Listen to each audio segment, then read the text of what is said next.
Hari ini kita akan membahas sosok kontroversial yang namanya terukir dalam lembaran kelam sejarah dunia. Yap, siapa lagi kalau bukan Yosef Stalin, sang diktator Soviet yang memimpin negaranya meraih kemenangan dalam Perang Dunia II? Bayangkan saja, di tengah kekacauan perang yang melanda Eropa, Stalin berdiri tegak dengan kumis tebalnya yang ikonik. Ia memandang jauh ke cakrawala, seolah dapat melihat masa depan yang belum terbentuk. Dengan tangan besi dan tekad baja, ia memimpin rakyatnya menghadapi invasi Nazi Jerman yang ganas. Strategi perang Soviet di bawah komando Stalin sungguh unik dan menarik untuk diulas. Pertama-tama, ia menerapkan taktik bumi hangus. Ketika pasukan Jerman menyerbu wilayah Soviet, Stalin memerintahkan pasukannya untuk menghancurkan segala sesuatu yang mungkin berguna bagi musuh. Bayangkan, ladang-ladang gandum yang menguning dibakar hingga menjadi abu.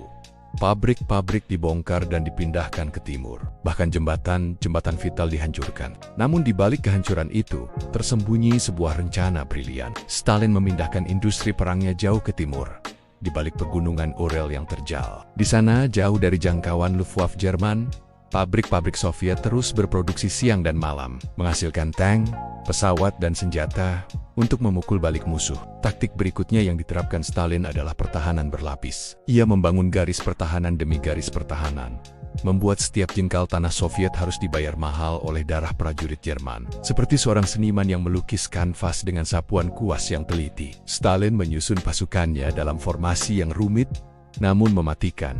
Musim dingin Rusia yang terkenal kejam pun menjadi sekutu tak terduga bagi Stalin. Sementara prajurit Jerman membeku dalam pakaian musim panas mereka, tentara Soviet yang terlatih dalam cuaca ekstrem terus maju tanpa henti. Salju dan es menjadi panggung bagi drama perang yang epik, di mana kegigihan Soviet akhirnya membuahkan hasil. Puncak dari strategi Stalin adalah pertempuran Stalingrad. Kota yang menyandang namanya itu menjadi simbol perlawanan Soviet yang gigih. Setiap rumah, setiap jalan, bahkan setiap puing bangunan menjadi benteng pertahanan. Di sini, Stalin menunjukkan bahwa ia rela mengorbankan segalanya demi kemenangan. Akhirnya, dengan kombinasi kecerdikan strategi, keberanian pasukan, dan bantuan dari sekutu, Stalin berhasil memukul mundur invasi Nazi.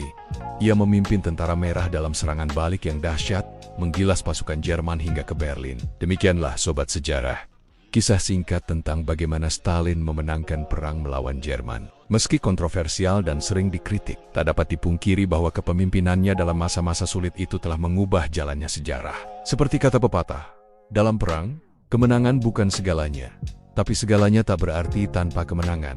Dan Stalin, dengan caranya sendiri, telah meraih kemenangan itu.